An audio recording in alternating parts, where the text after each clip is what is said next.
ಇನ್ನು ರಾಜ್ಯದ ಹಲವು ಕಡೆ ಭಾರಿ ಮಳೆಯಾಗ್ತಾ ಇದೆ. ನೆರೆಯ ಮಹಾರಾಷ್ಟ್ರದ ಘಟ್ಟ ಪ್ರದೇಶದಲ್ಲಿ ಭಾರಿ ಪ್ರಮಾಣದಲ್ಲಿ ಮಳೆ ಬೀಳ್ತಾ ಇರುವ ಹಿನ್ನೆಲೆಯಲ್ಲಿ ಕೃಷ್ಣಾ ನದಿ ಉಕ್ಕಿ ಹರಿತಾ ಇದೆ. ಹೀಗಾಗಿ ಚಿಕ್ಕೋಡಿ, ಅಥಣಿ, ರಾಯಭಾಗ ತಾಲೂಕಿನ ಕೃಷ್ಣಾ ತೀರದಲ್ಲಿರುವ ಗ್ರಾಮಗಳ ಜನ ಜೀವ ಕೈಯಲ್ಲಿ ಹಿಡಿದು ಕಾಲ ಕಳೆಯುವಂತಹ ಸ್ಥಿತಿ ಉಂಟಾಗಿದೆ. ಹಾಗೆ ದಕ್ಷಿಣ ಕನ್ನಡ ಜಿಲ್ಲೆಯಾದ್ಯಂತ ಮಳೆಯ ಆರ್ಭಟ ಜೋರಾಗಿದೆ. ಜನರು ಮನೆಯಿಂದ ಹೊರಗೆ ಹೋಗೋಕ್ಕೂ ಕೂಡ ಸಾಧ್ಯವಾಗ್ತಾ ಇಲ್ಲ. ಇಡೀ ದಿನ ಸುರಿಯುವ ಮಳೆಯಿಂದಾಗಿ ರಾತ್ರಿ ವೇಳೆ ಇನ್ನಷ್ಟು ಕೂಡ ಅವಾಂತರದ ಪರಿಸ್ಥಿತಿ ಸೃಷ್ಟಿಯಾಗಿದೆ. ಏನೋ ಕೊಡಗಿನಲ್ಲಿ ಕಳೆದ 3 ದಿನಗಳಿಂದ ಉತ್ತಮ ಮಳೆಯಾಗ್ತಾ ಇದೆ. ನಿರಂತರ ಮಳೆಯಿಂದಾಗಿ ಕರುನಾಡ ಜೀವನದೇ ಕಾವೇರಿ ಉಕ್ಕಿ ಹರಿತಾ ಇದೆ. ಭಾಗಮಂಡಲದ ತ್ರಿವೇಣಿ ಸಂಗಮ ಜಲಾವೃತವಾಗಿದೆ. ಕಳೆದ 24 ಗಂಟೆಗಳ ಅವಧಿಯಲ್ಲಿ ಈ ಭಾಗಮಂಡಲ ಪ್ರದೇಶ ವ್ಯಾಪ್ತಿಯಲ್ಲಿ ಅತಿ ಹೆಚ್ಚು ಮಳೆಯಾಗಿದೆ.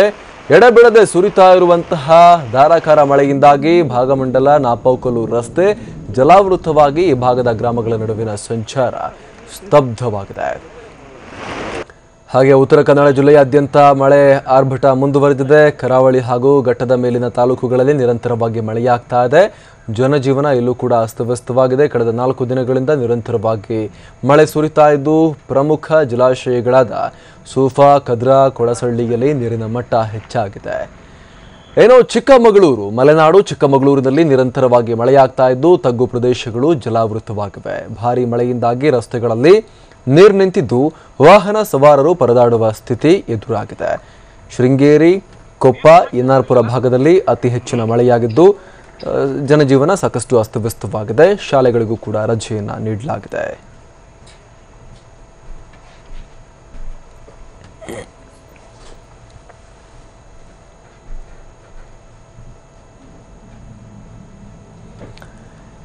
ರಾಜ್ಯವ್ಯಾಪಿ ಭಾರಿ ಪ್ರಮಾಣದಲ್ಲಿ ಮಳೆಯಾಗ್ತಾ ಇದೆ. ಉತ್ತರ ಕರ್ನಾಟಕ, ದಕ್ಷಿಣ ಕರ್ನಾಟಕ, ಕರಾವಳಿ ಕರ್ನಾಟಕ ಎಲ್ಲ ಕಡೆ ಭಾರಿ ಪ್ರಮಾಣದಲ್ಲಿ ಮಳೆಯಾಗ್ತಾ ಇದೆ. ಚಿಕ್ಕೋಡಿ, ಮಂಗಳೂರು ಹಾಗೆ ಚಿಕ್ಕಮಗಳೂರಿನ ದೃಶ್ಯಗಳನ್ನು ಗಮನಿಸ್ತಾ ಇದ್ದೀವಿ.